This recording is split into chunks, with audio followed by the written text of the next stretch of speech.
Welcome back.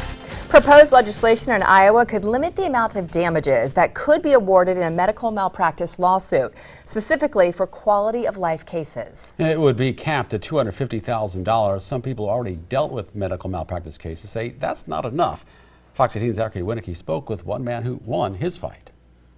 You can find Brent Herman at the YMCA working out 3 days a week. It's one of the many ways he stays independent after an injury left him paralyzed from the waist down in 2008. From an extremely hard chiropractor adjustment that broke a blood vessel, made a blood vessel leak in my spine. It clotted and pulled on my nerves, and finally it pushed so hard on my spinal cord that my spinal cord shut off.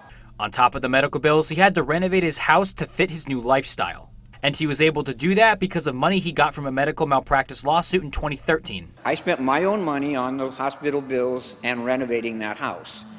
I would have been on welfare. But there's new proposed laws in Iowa that would have prevented him from being able to do that. It would cap the amount of quality life damages someone could get at $250,000. The largest part of a person's damages is how the negligence of a medical provider affects their ability to continue to live their life the way that they want to. Herman got almost triple that. If we wouldn't have had that, we wouldn't have had anything. It's something Herman has fought for years, and it frustrates him. No matter what you do, they keep coming after to try to take it away and take it away. And this is kind of the bottom line.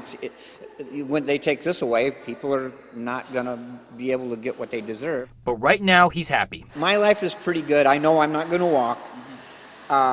So I try to do this. I was active in politics in Princeton for a while. So he knows the struggle, and he just wants others in the same situation to find the same peace he's found. Zachary Winicky, Fox 18 News. Supporters of this proposal introduced this to protect health care providers from paying large sums of money, especially in areas where there is only one provider. At the start of this year, Illinois legalized recreational marijuana. Iowa still working on getting medical marijuana up and running. A new bill in Iowa could improve their current system. Right now, under Iowa law, a limited number of patients with only 10 qualifying conditions can purchase CBD in a MedPharm dispensary if they are certified by a healthcare provider. The new bill would include those who suffer from severe chronic pain, autism, and PTSD. It's a change that some people say will make a big difference. That's really good because it'll allow more people to access the program. Let's get it into statute and actually start serving those patients, because right now they're still left out in the dark, and those are veterans and police officers and survivors of abuse and those sorts of things that right now still can't be served. Earlier this month, Fox 18 News spoke with Iowa Governor Kim Reynolds. She says there are no current plans to legalize recreational marijuana, but there are several medical marijuana laws the state is currently working on.